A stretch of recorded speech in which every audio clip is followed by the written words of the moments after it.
For those of us who share a belief in the basic goodness of life, of reality, of humanity, and in the underlying drive that each human has to feel sustainably better and avoid feeling chronically worse, then a mystery presents itself about the self-destructive, repetitive, limiting, painful behavior that every one of us engages in to some degree. Repetitive, destructive, painful. Why? Now, the simple answer is just to reframe the nature of reality and life and say that, human beings are stupid, self-destructive by nature, flawed, original sinners, that type of thing. Basically, life is fucked, and humans are fucked as part of life. And God is fucked if you believe in God, because humans are created in God's image. And so if humans are fucked and they're created in the image of God, well, then God's the original fuck-up, right? Because we're just a copy of the original fuck-up. Now, the same is true in reverse, by the way. If you believe that you are fundamentally flawed, are evil, are bad, deserve to be punished, have no redeeming qualities, then if you believe in God, then God is evil, fucked up, etc., because you're created in the image of God, at least if you're following a creationist narrative. You're fucked up, so the God who made you is implicitly fucked up, right? So you have to believe in a fucked up God. But you also, even if you do not believe in any form of transcendent being or consciousness or meaning, if you're fucked up, you innately believe that everyone else is fucked up because you're not different, right? The same algorithms, the same, we can trace you all the way back to the Big Bang. We can trace your relatives back to the Big Bang. We can trace the species. We can trace the planet. And so if the algorithm of life that has created all of this out of nothing produced a fuck-up called you, then the algorithm itself is flawed. In other words, if you do the math scientifically, you cannot maintain the cultural delusion that you are separate from the ecology out of which you emerged and from the ecology that you helped to generate and co-create by your existence. So either life is fundamentally good and so are you, or life is fundamentally bad and so are you. And in the latter case, there isn't really much point in doing anything, right? Because even if supposedly you got your act together and you were born out of a fundamentally flawed reality, reality is much bigger than you. And so a fundamentally flawed program will just create more fuck-ups in the next trillion years. And there'll be bigger and more of them than you. And so it's a pretty fundamental statement. Now, Einstein didn't actually say this, but he's purported to say this,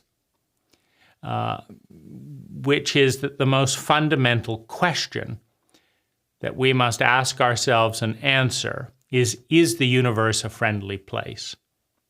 And what we're really asking with that question is, are we basically good people? Because we are not separate from the universe. Every particle of the universe came out of the same energy pod less than the size of a pea, according to our scientists, which is the current religious dogma of the day. Rationalist, reductionist, materialistic science is the religion of the day. It's what is bowed down to, along with money and efficiency and looking good. We pay tribute with our behavior to the altar of science. And the person you hate the most and the farthest star in the universe was this far away from the matter and energy out of which you exist. Moments after the Big Bang, we all have the same ancestry. We all have the same basic code. Of course, it's iterated and diversified in all kinds of ways, and some has gone up and some has gone down. But it's the same basic possibility field is underneath everything that is in existence. We're not that separate. We're just a few billion years apart in a timescape that easily extends for more than 1 trillion years in the future. Because out of the billions and billions of life-affirming planets that exist now, and the billions more that will develop life-supporting properties in the next 1 trillion years, there's no stop to time. Just because you blow up a particular planet with investing large amounts of gross national product to create nuclear missiles and, hooray, hooray, you blew up your own planet. It doesn't blow up the other billion planets. And in a 1 trillion-year timescape, you can't keep up with life. Life just keeps producing and producing and producing possibility fields. And some of them are going to win. Some of them are going to grow. Some of them aren't going to blow themselves up. Because life's a winner. Life is incredibly sustainable at generating massive amounts of life. Now, that's all an aside as we go back into the question, why do basically good people seem to go out of their way to destroy, limit, cause harm, increase suffering for themselves and other people? And I want to use an investment analogy because people are much more honest in their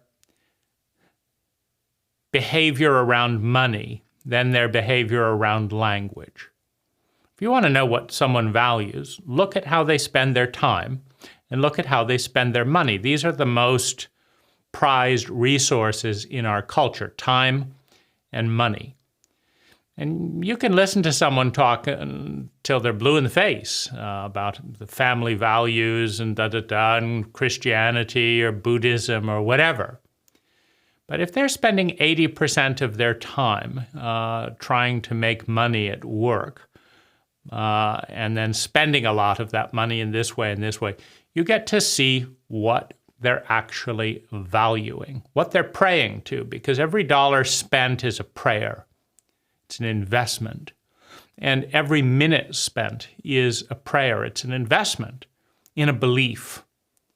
In a belief that doing it in this way, this minute, this dollar, this pound, this yen, that doing it in this way will generate more sustainable well-being than anything else, right?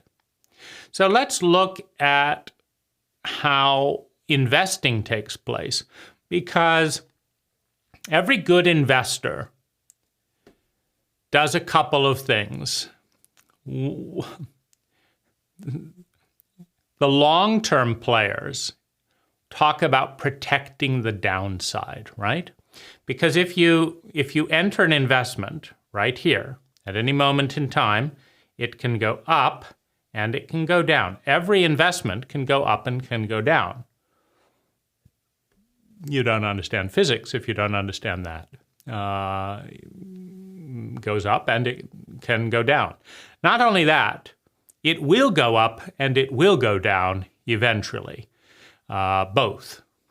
It's nothing is a straight line. It goes up a little bit, down a little bit. But what you're doing, if you're in service to money, making money, is you're putting energy into a pool that you expect to go more up than down. Because that's what investing is about, right? Turning $1 into another dollar. That's what you believe. That's what you pray to. What you really believe in is where you put your time and your money.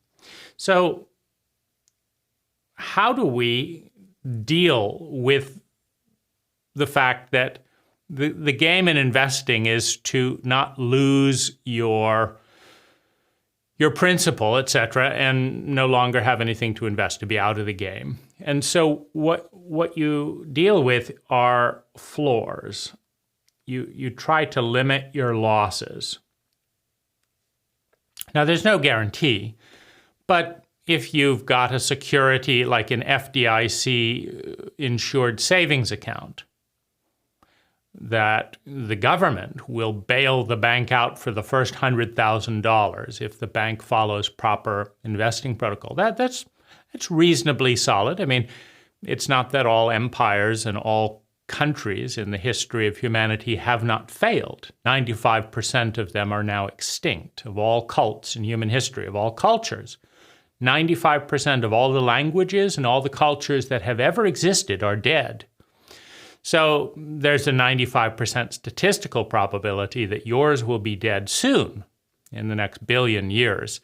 And it won't take that long based on past statistics. 95% of the cults in the last 100,000 years are dead. So it's not going to be long before your government, your country, your culture, your language morphs into something more intelligent or dies in the attempt.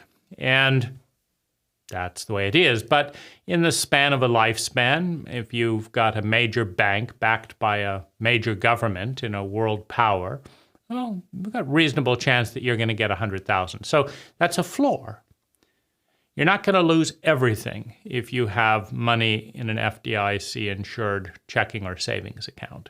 And so that's one of the things that reduces volatility. Now, if we come over here and look at you, you're an identity. What is that? It's an I, meaning there's a sense of self that identifies, that attaches to a pattern. What's the pattern? Well, every person's pattern is different, but the pattern is a pattern of thinking, feeling, speaking, doing, and being. That's what an identity is. How do you recognize yourself? In the mirror or in your life? And how do other people recognize you? They say, oh, he's following the same pattern. He walks like that. That's your pattern of walking. Why? Why don't you walk like this? Well, you decided you'd walk like that, right? See, that's how you walk. This is the tone you speak in. You have a pattern, a tonal pattern. So you have an identity, which is a pattern of thinking, feeling, speaking, doing, and being. And you are in an ecology, which also has an identity, a pattern of energy distribution. The trees move like this in the wind sometimes has no miles per hour, sometimes has 160 miles an hour. It's got a volatility range. Now, there is a volatility and an intensity at which every identity shatters, at which every pattern dissolves, disintegrates, shatters. Sometimes it's called death, sometimes it's called change, sometimes it's called evolution, but the ecology, the environment that you're dealing with is bigger than you. That's the definition of an ecology. You're a part of something bigger. You exist in a bigger environment. Time is bigger than you. Space is bigger than you. It exists after you. Trees are taller than you, 100-foot trees. Your city is a million times bigger than you are. So the ecology is bigger than you. And when the ecology has an energy frequency at an intensity that is both bigger than you, more intense, and cannot be sustained, when that energy pattern hits your identity shatters. This is called a traumatic event. You, the part of you that identifies with the pattern, breaks, shatters, snaps, loses it. Loses what? Loses the pattern. You can no longer walk the way you walked if you're dead, if you're burned, if your foot is cut off. You can't walk the way you did. You lose that pattern. You can't think the same way because you don't have the same body through which to convey and work with your thoughts. If you get a tracheotomy, you can't speak the same way. You're met with a pattern of energy that shatters your identity. And what we're getting in here is the most horrific domain of human states. So we all want to feel sustainably better. We want to avoid feeling chronically worse. And the question is, what's our protocol? What's our strategy for doing that? Well, first of all, we have to understand what is the worst possible place for a human being. So we've got a couple of different layers to it. One is meaninglessness. Meaninglessness. The other is helpless. There's no help available. We cannot help ourselves. There's no help available. There's no meaning. The other is pain. Now, what's pain? Pain is a vast separation from what we long for and what we need. We need oxygen if we want to maintain a physical identity as a human being. You don't think you have any needs? Okay, just cover your nose. You depend on the shit of trees. That's what oxygen is. It's the byproduct, the feces of trees, right? Because trees take carbon dioxide in and they give oxygen out. So you need the waste product, so to speak, of trees, or you die in a matter of minutes. That's how interconnected you are in an ecology. The only reason you can suffer the delusion that you don't need trees is because they've given you so much of what you desperately need every minute of every day for your entire life. They've given it to you abundantly. So you can pretend you don't need trees because they're so generous of what you need more desperately than anything else. And so you exist. Your identity continues. Pain is the separation from and longing for, the desire for what you most desperately need.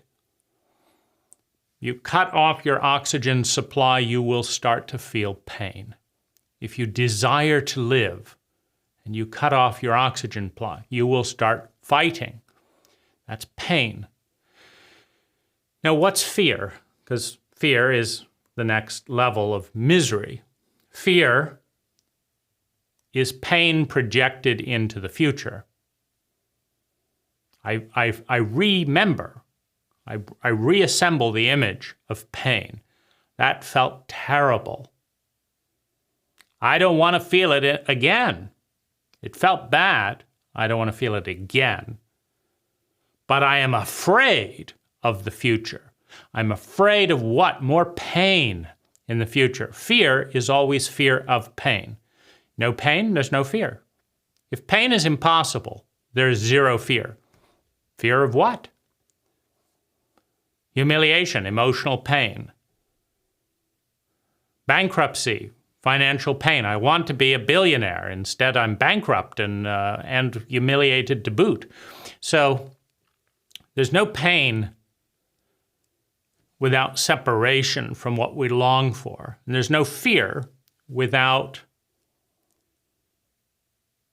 pain in the past that we are helpless to do something about. Because if we are confident, if we say, oh, I figured that out, no more pain, we have no more fear.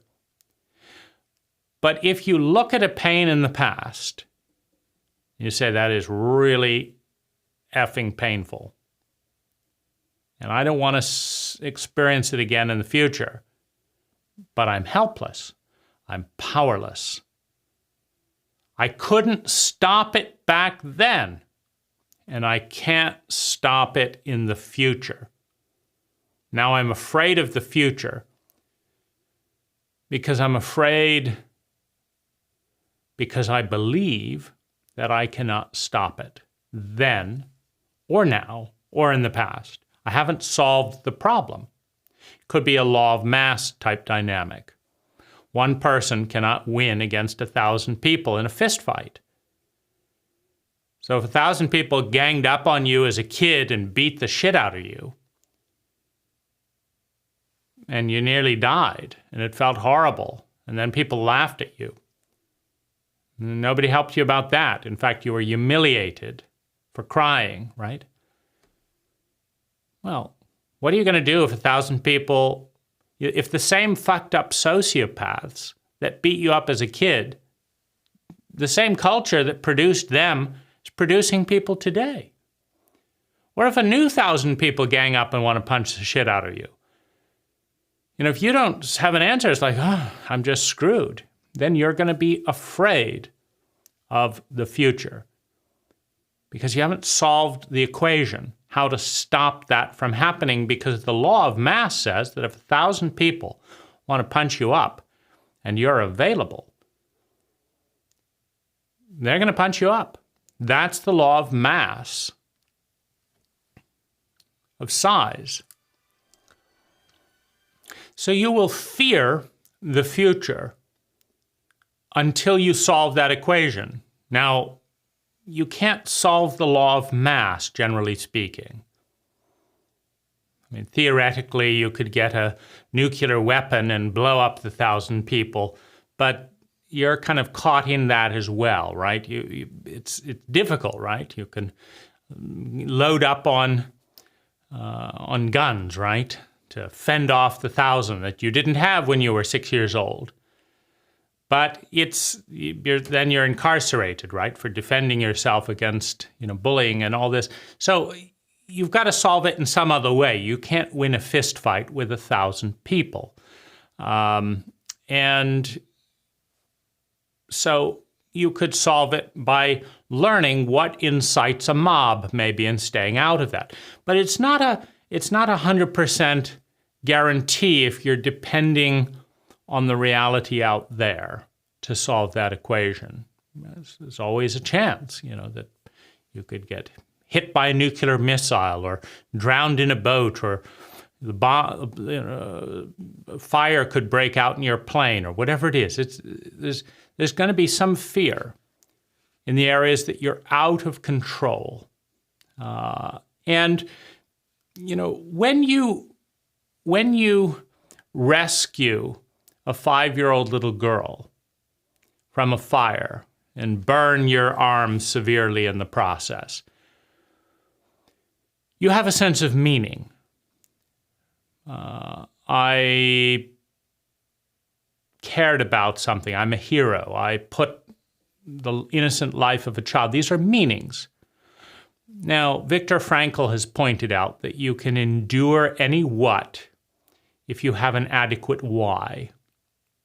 And so it's quite possible that the man that runs into a burning building to rescue a 6-year-old girl from a fire feels better, even with the burn, than if he did not. It's quite possible, because the wound to meaning might be greater than the wound of the burn.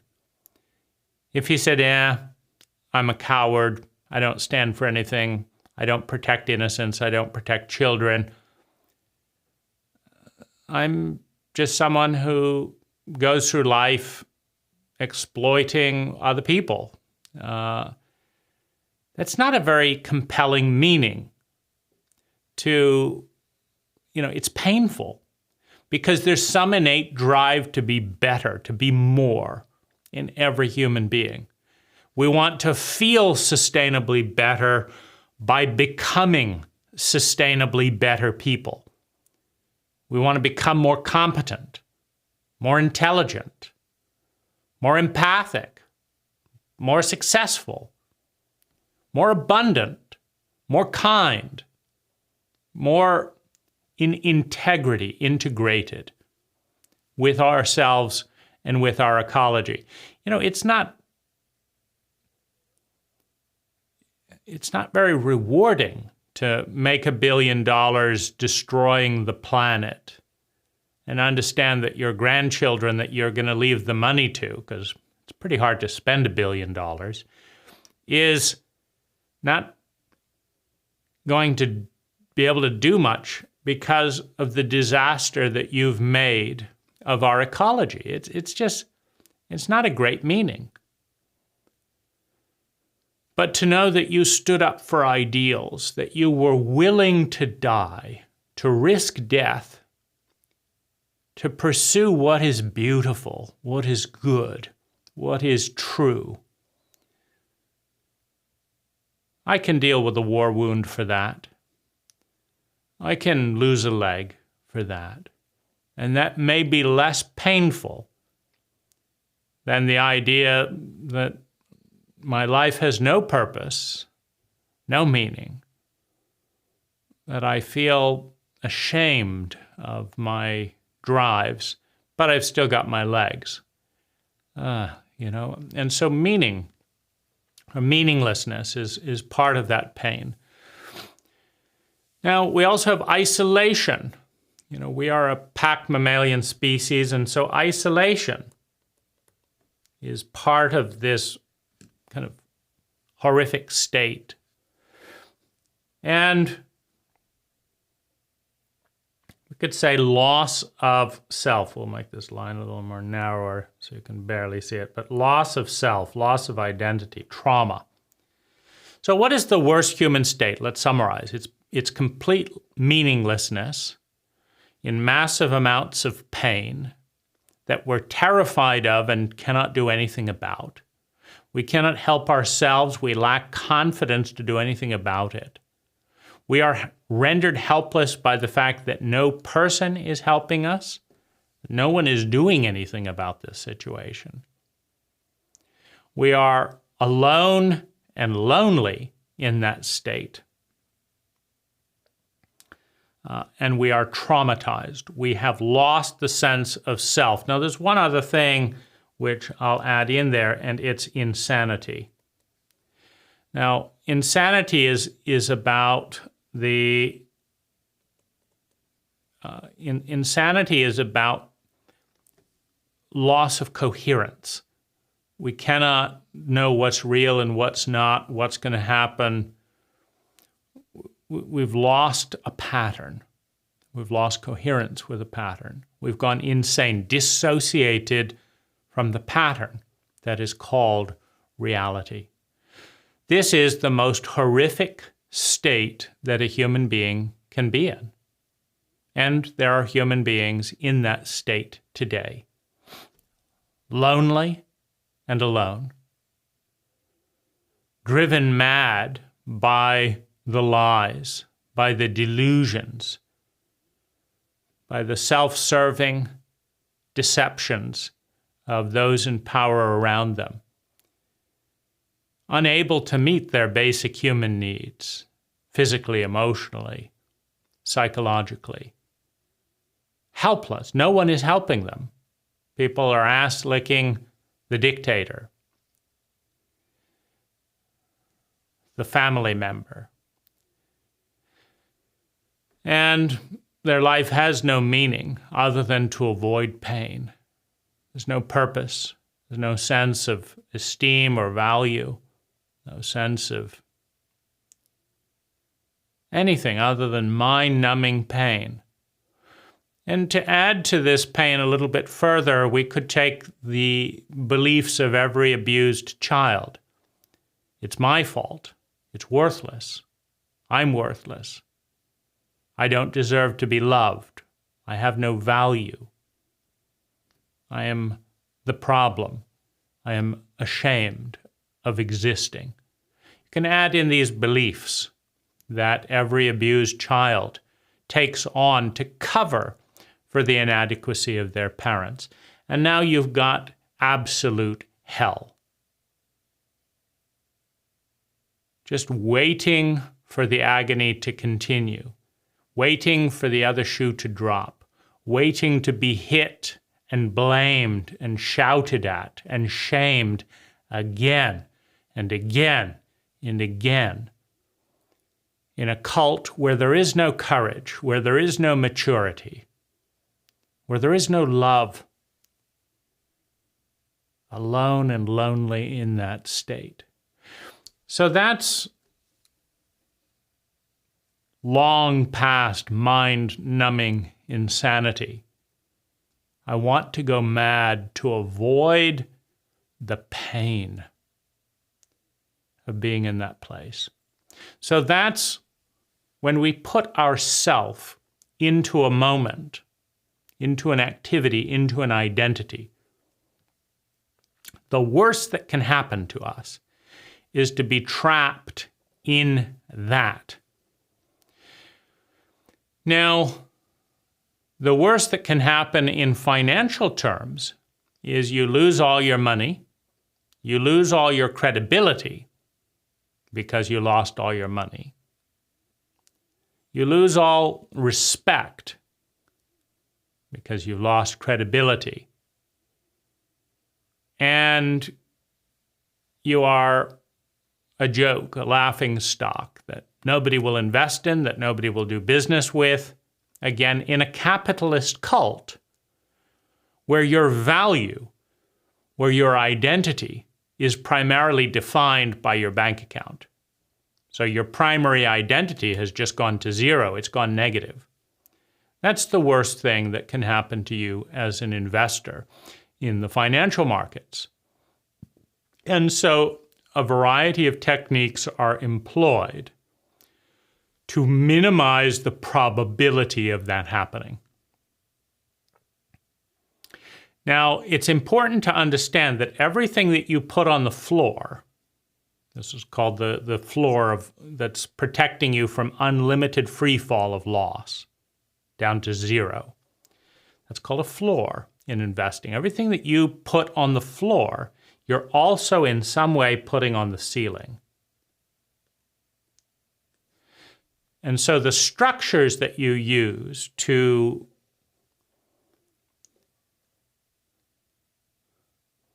reduce your risk, the structures that you put there are also the structures that you use to cap your risk. The same is also true.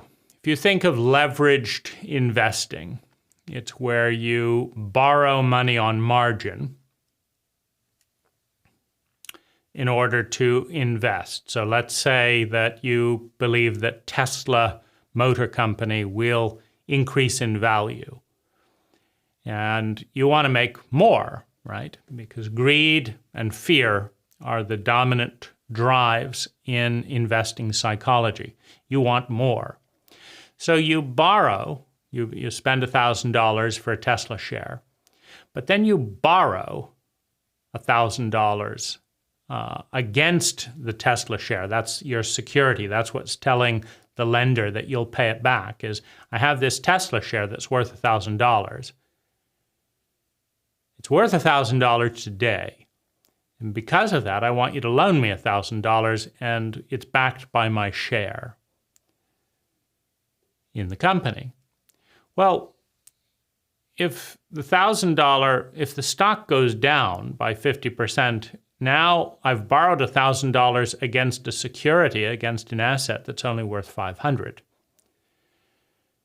Now the bank, the lender, the broker wants their money back because you've borrowed $1,000, but you've only got $500 to secure the loan.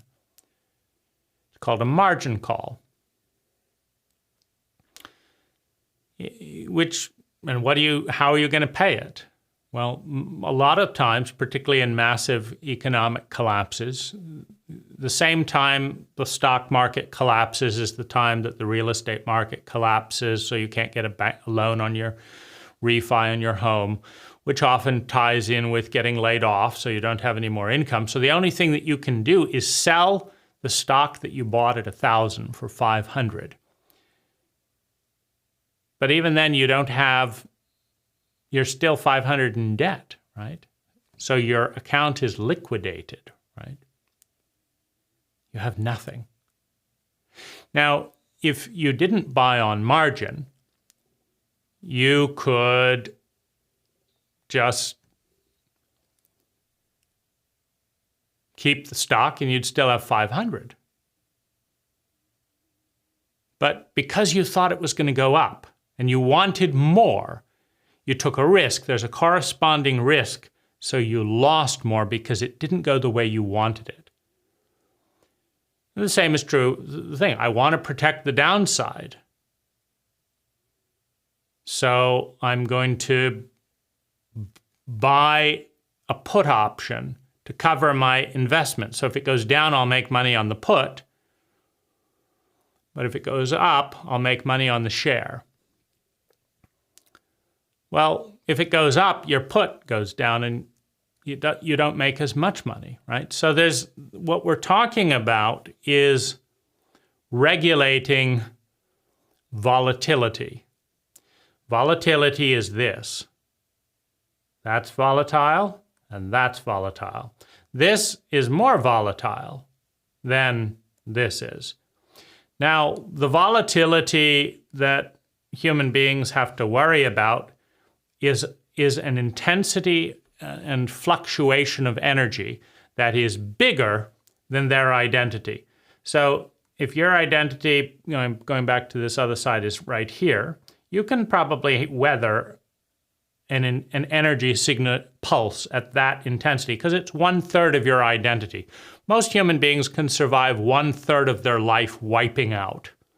Your daughter dies. That's 1/3 of your life wiping out.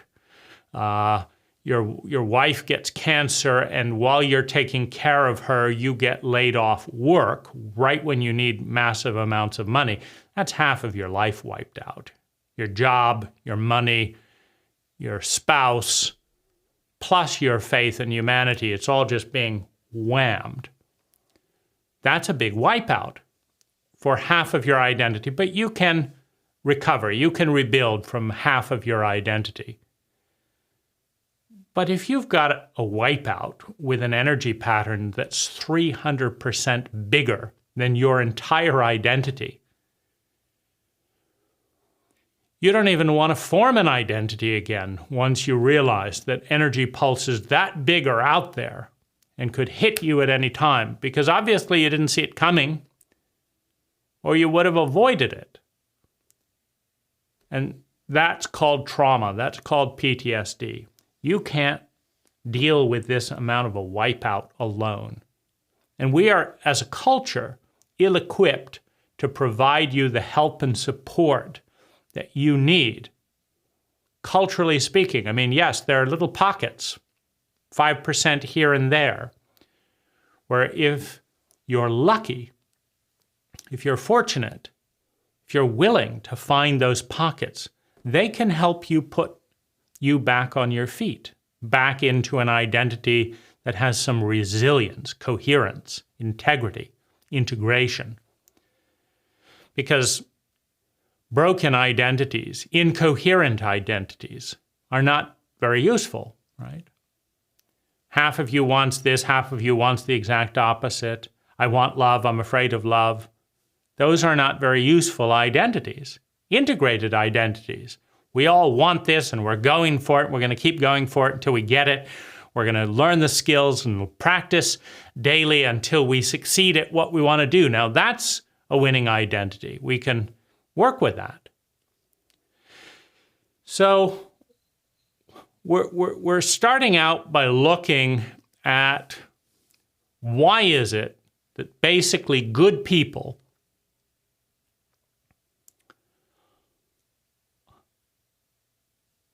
seem to do destructive, painful things in their life. And I want to say that the seeming destructive behavior is the remedy for each of these states that we're dealing with here. Meaninglessness, helplessness, powerlessness, pain,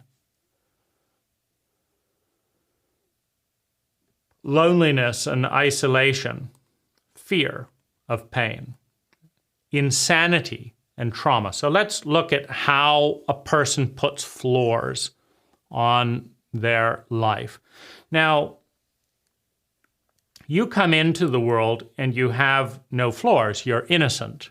In the infant state, you are innocent, which means that in a dysregulated environment, you can go up and down, and you're a little one. And the adults around you are big ones. And so when they go up and down and get knocked off center, you go up and down with them, and it is a traumatic event. How can you maintain your developing sense of identity, your pattern of thinking, feeling, speaking, doing, and being, when you are buffeted around in a powerless state by giants that are many times your size, that have all the legal authority, and that do not know what they're doing?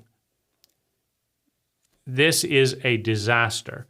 You are going up and you're going down. Now, sociopathic elements in the psyche and in the family system exploit that. You know, they make a little infant laugh and cry and laugh and cry. They tease them to tears. Then they say they were just kidding. Then they give them a candy. It's like, let's see how much of a yo-yo we can let this person go up and down. Now, this has got to stop, meaning the downs are too low, they're too deep. You're going down too much. And so the child starts to develop stop losses, is what they're called in investing. Sell all my portfolio if it goes below this price, because I don't want to risk losing it all. Now, of course, there is a risk, a big risk with a stop loss. Because when you say, this is my floor, I'm walking. If this relationship touches pain that's this deep or deeper, I'm out of here. If this relationship touches love at this height or beyond, I'm out of here. Why? You see, you can't touch love in its grandeur without risking pain in its intensity. So if your bottom line, your number one rule is stop the losses, you've got to get out of magnificent love because it's at your stop loss point, right? Reality is circular. If we draw a circle here, the ceiling is the same radius as the floor. And this is true mathematically. I mean, you can't build a strong, one of the strongest shapes is the circle. What helps protect this loss is all this support. Why the floor doesn't give way is the willingness to give up the upside potential. Now, you can see this in an investing stop loss. If you invest right here, so here's your entry point, the stock goes down 10%, 20%, 30%, 40%. Then you have what's called a 50% stop loss. What this means is you've told your computer, which tells the broker, which tells the buyers and sellers working for the brokers, if the value of my Tesla stock gets down to $500, sell the Tesla stock now. Sell. Get me out of that market if it touches 500. Now, understanding that all things go up and down, you can see perhaps the problem, because I entered here, it went down, and then I sold here, and then the stock goes up again at some point. Not always. may go bankrupt and you may have saved half of your funds. But very often what happens is it goes down just below your stop loss. You liquidate your position. You're too scared to get back in it again because you lost half of your value. And then it goes up again. It goes way up here. And you can also try to lock in profits, because if you don't sell as it's climbing up, you can't lock in profits. It could then go down again, right? So you've got these mechanisms of control. That's what these are, control. Limits. All limits protect you from losses and protect you from gains equally. Every limit is equal. Every boundary is equal. It keeps you in and it keeps others out. All boundaries are equal. They kill opportunity for pain and they kill opportunity for joy. They give rise to for safety, for comfort, for the identity. Right? Because there's a comfort zone you have. You have a nice trading range. I go up, I get sad, I go up, I get sad, but I never get really ecstatic. And I never feel absolute misery.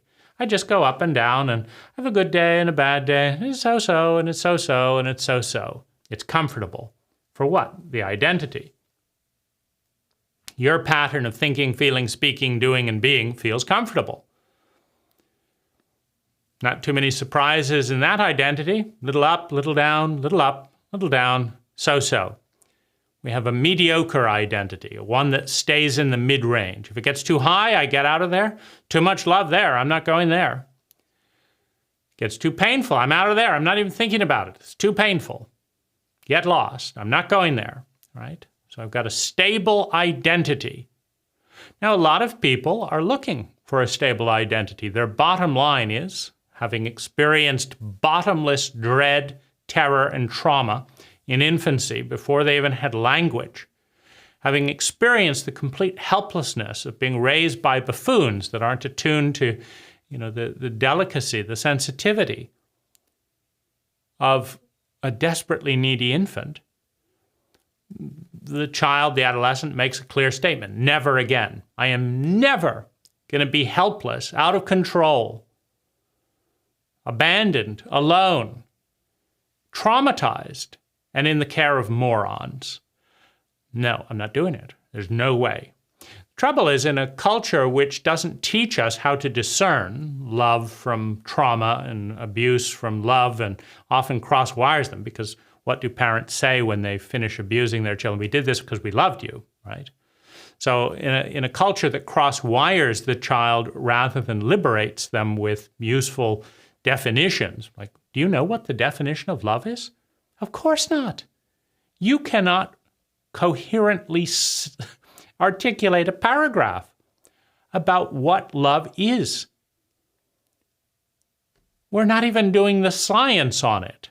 The most important phenomena in the human experience, healing trauma and giving birth to sustainable love, the single most important part of the human experience, and 99% of the cult knows very little, and in many cases knows the opposite, is so cross-wired that following the cult system of brainwashing and example would be worse than no example at all. That if you just kind of guessed what love was rather than listening to what people around you and preachers and stuff were telling you, you'd have a better sense. God loved his son. That's why he sent him to die. It's like, what? Yeah, now you've got to deal with that, right? That's an algorithm. Love, I thought that meant feeling good. Yes, I love you. That's why I'm going to kill you. What a coward. God sent his son, right? Dad sent his little boy to the debt collector to be beaten up, right? Because what? Dad was too busy to handle his own problems? God creates human beings in his image, and then when his image isn't up to snuff, He sends his son, who has nothing to do with it, to go and fix the problems he caused. And oh, well, I guess you'll have to be murdered. I mean, this is nuts to try and figure out what love is in that context. But that's the kind of education we have. We don't have a scientific study on the core elements of love and what types of love lead to most health and well-being and what leads to the... No. We have core studies on how to addict the country on OxyContin, or how to sell more advertising with lies, which further cross. So we have a very suspicious and incoherent process. Now, you can hear the insanity in what I'm saying. We're basically good, but our cult is fucked up. You hear the dissonance? We're basically good, but our cult is fucked up. Which is it? Which is it, right? There's dissonance. There's two patterns. And every criticism relates to the pattern the cult is fucked up. And every praise relates to the pattern we're basically good people. The brain registers negativity louder than positivity. In its program, the reptilian brain does, in its program to survive. So the emphasis for all of us defaults to being negative. But reality is basically positive. There's a dissonance. It's not easy to sort out this dissonance when we pretend that the best way to educate people is to isolate them from reality. That's the pretense of every public education institute.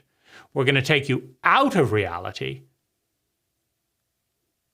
Reality, you're mixed into multi-generations, mixed gender, mixed all this stuff. That's reality. You're working, you're doing useful things.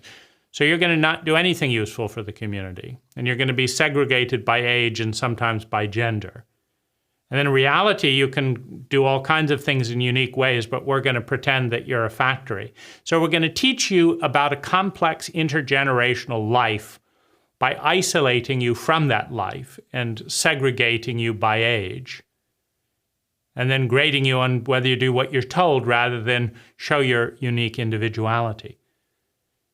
It's not much of a head start to learn about life by leaving it to experience the exact opposite. You know, we've got insanity.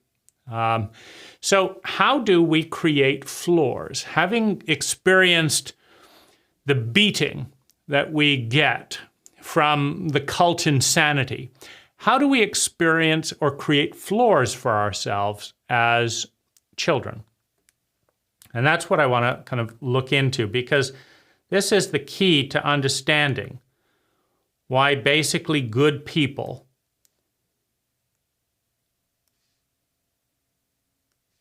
start creating limited floors that seem to create more pain and suffering, but are actually medicine for this ultimate horror of helpless, lonely, powerless, pain, trauma, and insanity.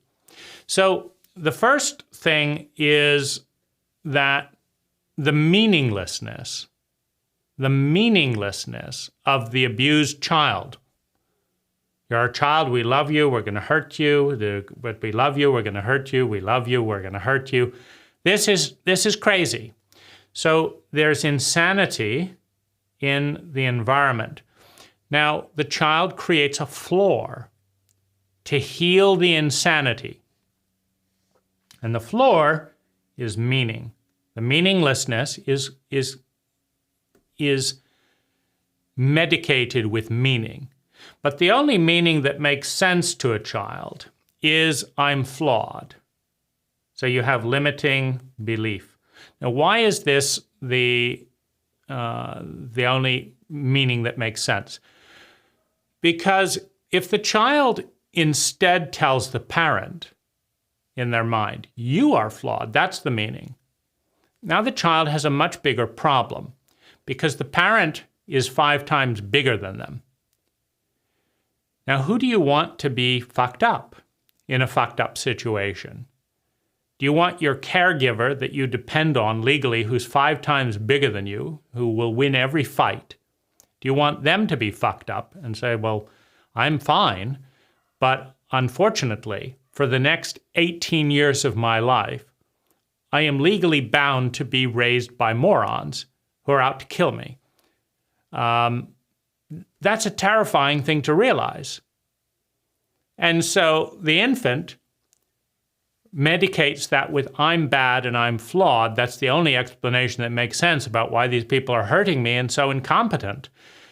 Because then I can believe that they know what they're doing and there's a beautiful world out there. I'm just messed up. This is easier for a child to deal with. So the meaning fills in the meaninglessness. Now you've got a floor. I have meaning. Now, the insanity is also solved by a dark meaning in childhood abuse. I'm fucked up and deserve to be punished solves insanity. What's insanity? My parents love me, that's why they're hurting me? That's insane. My parents are hurting me because I deserve it. That's sane. You see, the equation matches up. So the child creates an equation that dumbs down reality to the level of incompetence of their parent, or their abusive sibling, or their abusive priest. 5% of priests have been shown to be pedophiles. Now, if 5% of priests sexually molest children, act on it, well, it doesn't speak much for the rest of them, because for every priest that acts on that kind of dynamic, there's another 50 that's thinking about it, right? This is not boding well, right, for the state of religious health in the cult. So you heal insanity with I'm bad and deserve to be punished. You're no longer insane. Of course it makes sense. I'm being punished because I'm bad and deserve to be punished. Makes sense, right? Now, you heal helplessness with self-punishment. With self-punishment. Why? I'm being punished. I'm being punished. I feel helpless. It feels horrible to be helpless. I'm out of control. I have no control, no agency, no power. It feels horrendously powerless. It's a horrible feeling. And so we solve the powerlessness by doing it to ourselves, self-punishment. This is a floor. I know Mom is going to come home, and if she sees me happily playing and smiling and going along, and she sees her vase on the floor, she's going to say, how could you? How could you be enjoying yourself? Go to your room, and hit you over the head, etc. It's like, you don't get it. You should be miserable because I'm miserable, because you knocked my favorite vase over. Well, the child starts out, happily, 2 years, this, that, whatever, but pretty soon it's clear to the child that the less they punish themselves, the more the parent is going to be punish them. And you can even take this to an extreme. Kids will actually engineer accidents to reduce their punishment from their parents. You hit over Mom's vase. Okay, how are we going to get out of this one? She's going to be furious. But if I cut up my leg or go get in an accident and pretend that I'm dying, or lay down the meadow, or run away from home, I will punish myself first, and then I will not be punished as much or at all, and I will reduce helplessness, powerlessness. It's a medicine, self-punishment, for this descent into absolute horror. Now, as I increase my own self-helplessness, my own meaning of, my unlovability, and take control by doing the pain to me before other people can do it.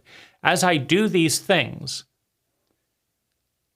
I start to feel less fear because I'm in control. It's not just that the pain will happen sometime. Shock is a tremendously uncertain pain. It's one of the most difficult things to deal with. So I'm getting rid of uncertainty. That's another of these wounds we have, uncertainty. I don't know when it's going to happen. Why do people bring about what they're afraid of? When somebody is afraid that their partner is going to leave them, why do they care? Okay, you're going to leave me. Well, then I'm going to be without love. And I'm afraid of that. I'm afraid you're going to leave me. I believe you're going to leave me. And so I'm afraid you're going to leave me. Well, if I believe that, and I'm afraid of that, why does it feel good for me to leave you? Because waiting, believing it's going to happen anytime, and it's going to feel horrible. Waiting is so horrible. I'm going to leave you. I've gotten it over with. So we heal fear with creating what we're afraid of. Preemptive strike, it could be called in military thing. I'm so afraid you're going to drop a bomb on me. I'll drop a bomb on you and we'll start the war, but I'll have done it. I won't just be waiting. So preemptive strike is the floor to wait from the endless helplessness of it. When's it going to happen? When's it going to happen? When's it going to happen? I know when it's going to happen. Uncertainty is moving to certainty. I made it happen. That's when it's happened. It's happened because I want it to happen. No, you don't want it to happen. You don't want to lose love of your life and all that. No. You would just rather do it on your own terms if it is inevitable. That's why you have one of these solutions is causing other problems, right? Because the belief that I'm unlovable solves the insanity. But now it makes the pain inevitable because unlovable people cannot be loved. That's also, you're healing the insanity with that rationale. So if unlovable people cannot be loved, then the person who loves me, as soon as they see the real me, are going to leave me. They've got to leave me for this to be a sane world. I don't want to be insane on top of all this pain. So you have got to leave me. I believe you will leave me because I'm unlovable. So now the only question is when. Oh, well, she's still here. My goodness. I'm unlovable. She's got to leave me. She's still here. When is it going to happen? When? Right? It's going to happen now. I'm not waiting another moment. You're going to leave me. And finally, it's over. I've gotten rid of the uncertainty. And now I don't have to be afraid of her leaving me because she's already left. Either because I drove her mad with, jealousy and suspicion and anxiety, and we couldn't enjoy ourselves. So she's like, well, I guess it's impossible to enjoy and have a great relationship with you, so I guess I will go. I wasn't planning on it, but now I will. Or I left because I wasn't going to let someone else dictate, and now I've left. And so that's the end of that. Nobody's going to leave me in suspense. I'm my own person. I'm my own thing. So fear is solved by creating certainty, by enacting the thing that you're afraid of yourself, rather than waiting for somebody else to do it. Now, the loneliness is solved by hanging around other lonely people. I'm miserable, I'm alone, I'm unlovable, I'm self-punishing. Well, okay. It's more fun to do that with other people than all alone in isolation. So I'll find other people and we'll build a victim identity. I'm the abused person of this. Me too. Oh, We're not so alone, are we? You were abused by your father. I was abused by my father. Tell me all about it. Oh, we have a lot in common. Let's get together periodically and discuss our abuse and how unfair. You think the world is unfair? I think the world is unfair. I'm not alone, right? I've got friends. I'm in good company. People like me. And if you're not like me, you think the world is a wonderful place, you've never experienced bullying, you don't know anything about shame and terror, so you don't see me. I'm alone. Well, I'll tell you what, I will bully you. I will traumatize you. I will do these things to you so that you're as terrified and scared as me, and then I'm not alone.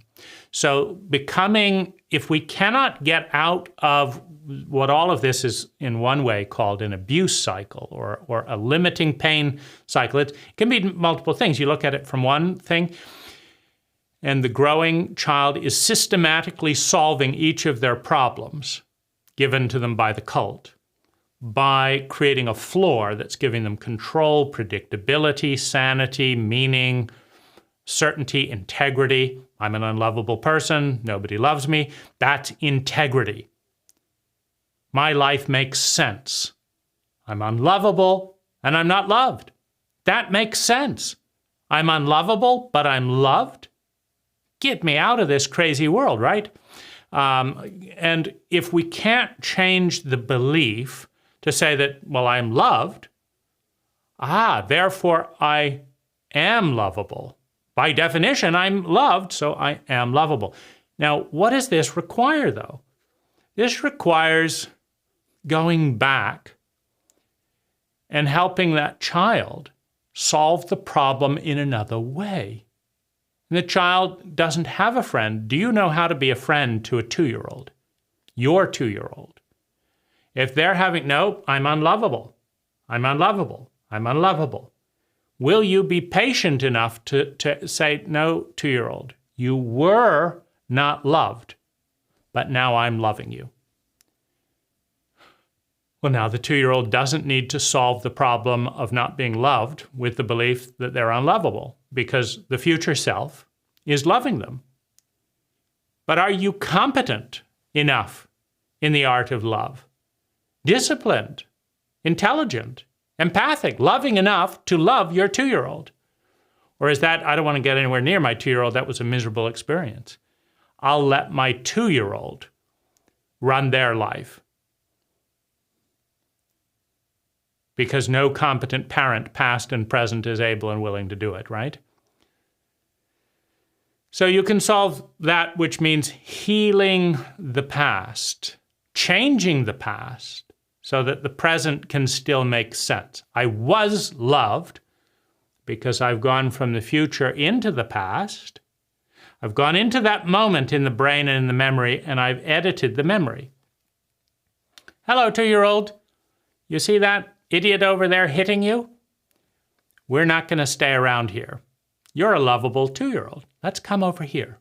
I'll be a safer parent for you than those idiots. It's not your fault, 2-year-old. They didn't get any parental training. It's not their fault either. It's not your fault. It's not their fault. But you deserve to be loved, and I'm going to love you. And I'm going to love you, and I'm going to love you, and I'm going to love you until the meaning that your brain creates is, I am lovable. It's pretty obvious. Well, now somebody's loves me, I'm lovable, now I've got a sane world again. We don't want to be insane. So we have to change the belief to catch up with the reality, or we have to change the reality to step down to the belief. I am unlovable. You're loving me. Let's see, how about I sleep with your best friend? Oh, now you hate me. Okay, now it makes sense. Okay, good. Now I'm unlovable. You don't love me. My world makes sense. Thank you. What do I have to do so you will stop loving me?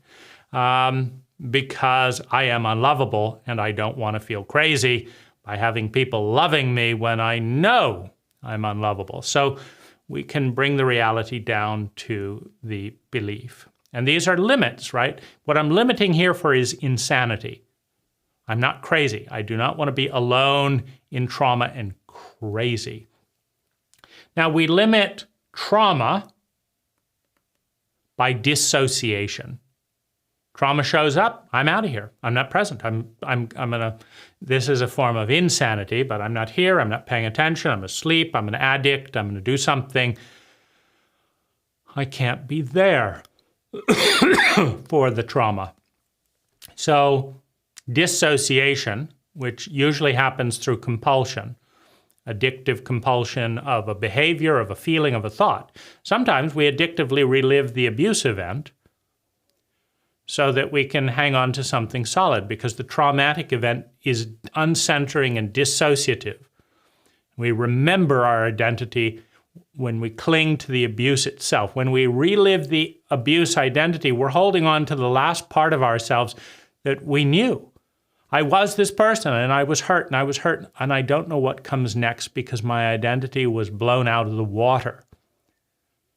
My pattern of thinking, feeling, speaking, doing, and being no longer exists. It was shattered by a violent external and sociopathic or transcendent force. And I don't know who I am.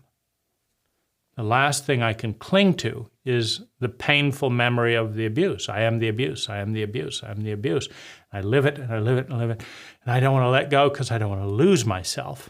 I don't want to get lost, particularly in the vast unknown, particularly with beliefs that I am unlovable, that I don't deserve to be loved. So this is my protocol. So I am solving meaninglessness with meaning. I'm solving helplessness with beliefs about deserving. And by doing it to myself, I'm solving pain by refusing. I'm also solving volatility by refusing to go up. This is another key thing, because a tormentor wants often to have control. What they're looking for is to demonstrate impact. They feel powerless, so they're going to create impact with torment. Now, the greatest torment, it doesn't just stay down, down, down, down, down, down. Now, the greatest torment is, I'm going to buy you a new bicycle. I'm going to buy you a new bicycle, but no, and I forgot about it, and I'm not going to apologize. I'm going to just, make this as miserable as possible. Now, if you measure the space from the up to the down, that's the volatility. Now, an infant, a child, cannot get rid of the down volatility because of the law of mass. The parent, the abuser, the government, the military, whatever, are bigger than you. So you start off here, and the volatility is the entire range from the up to the down. Now, if you can't get rid of the down, how can you limit volatility so you feel less jerked around? What does jerking around feel? If you go up, and then you go down, and go up, and then go down, that's called being jerked around. Up and down, up and down. I'm tired of being jerked around. Now, if someone is jerking you around, you have one choice. You can dissociate, but of course you can't do that as a child. You're legally dependent on your abuser, on your parent. So you can't dissociate. You can't necessarily call the police. If you do, they're not very helpful. I did. Police are not very helpful. So how do you deal with reduced volatility? It's simple. You put a limit on the upside. So your abuser is used to bringing you all the way up and then crashing you all the way down, then leaving you there for a while, and then bringing you all the way up and then crashing you down again. And that's where they get their sense of thrill, their power. So that's just what they're doing. So How do you limit the volatility by half? It's simple. You stop going up. This is something every teenager learns how to do very well. You stop the parent's ability to give you joy. What are you doing? I don't know. What are you thinking? Nothing. What do you want to do? I don't know. Nothing. The child has gotten tired of being on a yo-yo with the level of skill and care that their parent possesses. And so they're capping it right at the neutral point, apathy. Or they may even cap it down here. My life is fucked up. Nothing is ever going to work out. All the people around me are assholes. They're fucked up morons, and nothing is ever going to work. My life is ruined. No. Your parent arrives home late. This used to throw you into a tailspin. You were all excited. They said you were going to go get ice cream. You were going to go do this. But they arrive home late again. You crash down to nothing. I'm worthless. I'm blah, blah, blah, blah. Then your parent punishes you for making a big deal out of it. Fuck that. Never again, right? So you have your plan. You've set your set point down here. My life is fucked up, meaningless. It's never going to go anywhere. And that's just the way it is. Oh, of course you're home late. You're a fucked up moron. No, I'm not going to tell you. You're too immature to understand. No, I don't care. No, I don't care about that. No, I don't care. I'm just depressed, bored, tired, disinterested, and nothing you can do can lift me up or take me down. I've got complete and utter control over my misery. Now, what this is medicine for is unregulated volatility in an untrustworthy, highly volatile environment in a dependent state. And so this becomes then a willful thing. You try and make a teenager feel happy, excited, joy. If they're dealing with trauma and this type of thing, they won't do it. No, I'm not going to do it. No. I'm not interested. No, I don't want to talk to you. Nothing. It's fine. I'm going to put on an affect, right? I'm not going to respond physiologically, emotionally, psychically. No, I don't care. You want to hit me? I'm not going to cry. You want to shame me? Go fuck yourself. I don't care. Now, this is a developed muscle of the abused individual in a sociopathic environment to gain power, regulation. Because once you hurt yourself more than the abuser hurts you, once you can maintain your state, no matter how much your abuser hits you, once you cannot go up or down, the abuser loses interest. You are no longer a useful toy to demonstrate their power. If you're an older sibling, they'll go on to tormenting the younger siblings who are still too innocent and trust and go up and down with the volatility of the parents' sadistic games. They'll go on to a younger sibling. You're no fun anymore.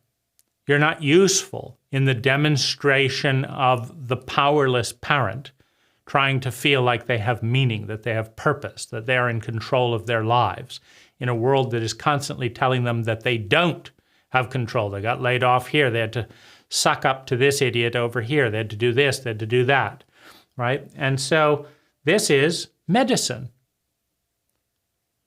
So now you have your medicine kit. You have worthlessness as your meaning. You have I don't deserve as your sanity. You have taken control of both insanity and volatility, which mitigates trauma. And you're not afraid of the future because you've already done all the worst things to yourself, so there's nothing left to do, so you're pretty safe there. And you're not lonely because you've either found a group of people who all agree with you about how miserable life is, or you have brought people into your misery. Look at this, look at that, da da da da da da da, and do this again and do that again, and now you feel miserable. Okay, now you know what I feel like. Good. Now I don't feel so lonely. Bosses often do this to their employees. You're enjoying life. You're, just happily going along, getting your paycheck. Fuck you. I've got to collect debt from this client over here. I've got to worry about getting you a fucking job so that you can sit around twiddling your thumbs. I've got to study because you know nothing. And the whole the frustration, of the employer. And all these things. I've got to pay fucking taxes. I've got to I've got to find a new accountant they just took off. I've got to find this. And I've got a penalty because my accountant took off, and then do this, and then they didn't know what they're doing. Oh my goodness. And then there's 10,000 laws that nobody teaches you in high school, but if you don't know them, you get punished for them. And then this, and oh my goodness. Damn it, you're not going to enjoy your life. I'm not going to pay you a penny more than you want, and da-da-da-da-da, and if you do anything wrong, I'm going to criticize you. And when you feel dejected and miserable and, I'm completely, then it's like, finally, now I have companion in my misery. I know, now you know what I feel like since I started the company. And so now I can commiserate with you because I know what that feels like. But I don't know what joy in somebody taking care of me and giving me bonuses for no reason feels like. And so I'm certainly not going to do that, because then you'll be over in that other world that I don't understand. I can't connect with you. I've never experienced that. I've only experienced fear and anxiety and misery. So I don't, if you're over there, I can't relate to you and you can't relate to me. You've never been this miserable. But I can arrange that. I can arrange it, and you will understand my misery. And then we can be connected, we can be one, because it's less miserable to be miserable together than it is to be alone and misunderstood in misery. So here we have all of the stop-loss methods in psychology and culture that determine most of the hereditary aspects of human suffering. Why suffering becomes a meme that is intergenerational, that is passed from one generation to the next. Because in a culture that does not teach parenting, that does not teach trauma, that doesn't teach love, there will be unregulated, insane, abusive, traumatic energy directed at an infant who cannot deal with it. The underlying motivation from bonding and exploration flips negative when you enter traumatic terrain. An infant enters the world excited, enthusiastic, exploratory, curious, wanting to touch and be close and to love and connect with everything and express all of its feelings. The incompetence of a sociopathic, relationally illiterate, traumatically illiterate cult hits that infant, causing massive volatility and inducing trauma at a level the identity cannot deal with. And they look to regulate and put stop losses in that pain so they can cope. But these are the exact same limits as we form our autonomous nature and reality that stop us from soaring. And the cult doesn't teach us how to build better stop losses. The cult doesn't teach parents to avoid traumatizing their children. And the cult does not teach people who have established a series of loss management systems to then undo those so that they can soar into stratospheric realms of joy and ecstatic well-being. Each of these losses below now become the governors, the limiters. I'm unlovable. If anyone loves me too much, I've got to get rid of them in some way or other. I don't deserve. If anything comes into my life that's too wonderful, I will sabotage it and get rid of that. Because I'm protecting sanity. I will not go insane and say that I'm an undeserving person that has plenty of stuff. These are the systems. They work in investing, they work in psychology, they work in life, they work in human relationships. There is a deeper crisis that every one of these stop losses is solving. The stop losses are both medicinal and toxic, just as the original conditions are toxic, but reveal the current state of the cult.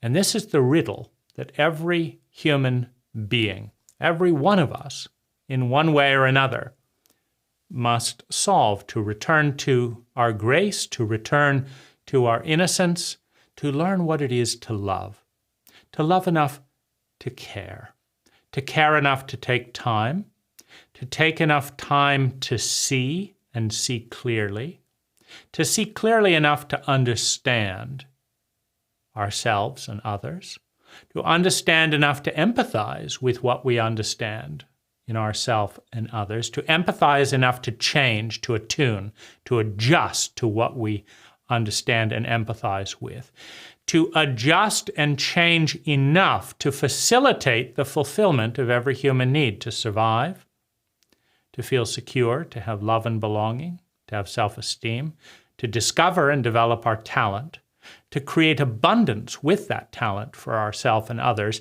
and to become part of something bigger than ourselves.